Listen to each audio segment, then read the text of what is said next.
अस्सलामुअलैकुम वरहमतुल्लाहि वबरकातुहू। नाज़रीन, उम्मीद करता हूँ आप सब खैरियत आफियत के साथ होंगे। आइए इंशाअल्लाह अज़्ज़ व जल आज की इस वीडियो में उर्दू किताब अनवार शरीयत का पार्ट नंबर 13 इंशाअल्लाह अज़्ज़ व जल पढ़ेंगे। और इसका जो ताल्लुक़ है पार्ट नंबर 12 से है ना, जो कि हमारा नया बयान शुरू हो चुका है, तयम्मुम का बयान। आपने अगर देखा होगा पहले वाला पार्ट तो आपको मालूम होगा तयम्मुम किसे कहते हैं और किस तरह तयम्मुम करना है, तयम्मुम में क्या क्या चीज़ें ज़रूरी है, वो सब चीज़ें बता दी गई। किस किस चीज़ से तयम्मुम कर सकते हैं और तयम्मुम का मतलब क्या है, वो सब चीज़ें पार्ट नंबर 12 में बता दी गई। इसी से मुताल्लिक दूसरे मसाइल है, अगर हो सकता है आपने नहीं देखा तो आप देख लीजिए, क्योंकि अगर आप ये पार्ट देखेंगे तो इससे पहले की चीज़ आपके जहन में आएगी, या फिर आपने पार्ट नंबर सिर्फ 12 देखा और अगर 13 नहीं देखा तो जो बाकी के मसाइल आपको मालूम नहीं हो सकेंगे। तो यहाँ से कुछ और सवालात है, तो ठीक है 12 को भी देखिए और पार्ट नंबर 13 को भी लाजिमी तौर पर देखिए, ताकि तयम्मुम का पूरा बयान आपको मालूम हो सके, है ना। और बहुत ही इंटरेस्टिंग टॉपिक है, ठीक है, ज़रूर देखिए आप पूरी वीडियो।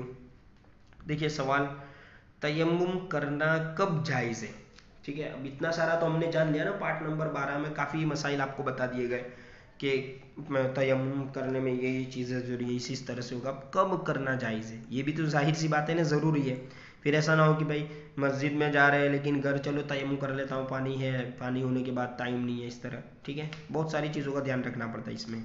देखिए, जब पानी पर कुदरत न हो तो तयम्मुम करना जायज़ है, यानी आपके पास पानी नहीं है, ठीक है, उस वक्त। देखिए अब आगे सवाल, पानी पर कुदरत न होने की क्या सूरत है, यानी चलिए इतना तो बता दिया गया कि पानी पर कुदरत न हो, लेकिन अब इसकी पूरी तफसील है, आप देख सकते हैं। ये पूरा सवाल का जो जवाब है मैं पढ़कर आपको सुनाता हूँ, तवज्जो के साथ सुनिए।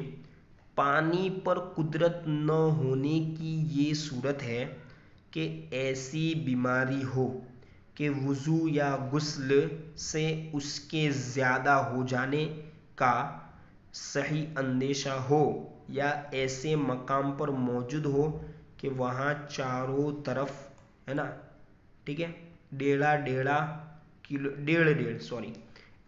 डेढ़ किलोमीटर तक पानी का पता न हो, यानी 1 मील होगा तकरीबन, ठीक है, 1.5 किलोमीटर अभी की लैंग्वेज में, चारों तरफ यानी चारों दिशाएं जो होती है ना वहाँ पर, ठीक है, पता ना हो पानी का, या इतनी सर्दी हो कि पानी के इस्तेमाल से मर जाने या बीमार हो जाने का कवी अंदेशा हो, यानी पक्का खौफ हो, ठीक है, या कुआं मौजूद है मगर डोल, है ना, व रस्सी नहीं है पानी निकालने के लिए, या नहीं पाता है, ठीक है।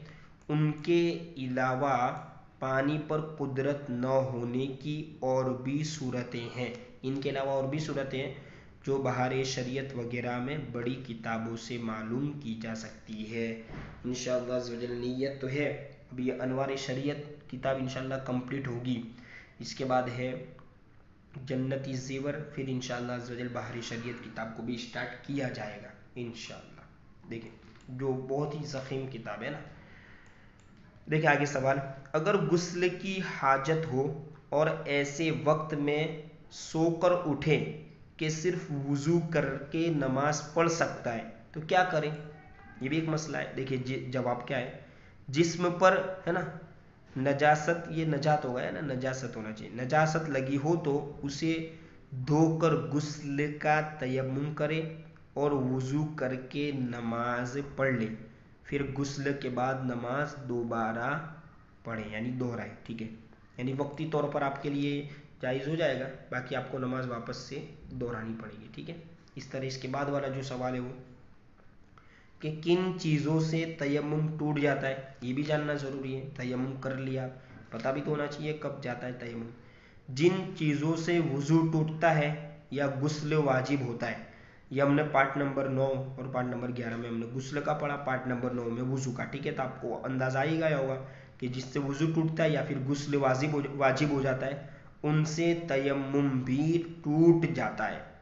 अलावा इनके पानी पर कुदरत हो जाने से भी तयम्मुम टूट जाता है, यानी अब आपके पास पानी आ गया, आप पानी पर कादिर हो गए, यानी आप पर पावर है आपके पास कि आप पानी आप हासिल कर सकते हैं, तो तयम्मुम ऑटोमेटिकली टूट जाएगा, ठीक है। उम्मीद करता हूँ कि आपने इससे काफ़ी नए मसाइल जाने होंगे।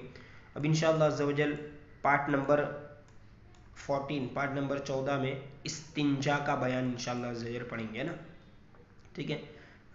उर्दू में इसको इस्तिंजा कहा जाता है, इस्लामिक कल्चर में, इस्लामिक माहौल में, जिसको हम इंग्लिश में टॉयलेट कहते हैं ना, पेशाब पाखाना करना, ये इस्तिंजा कहलाता है।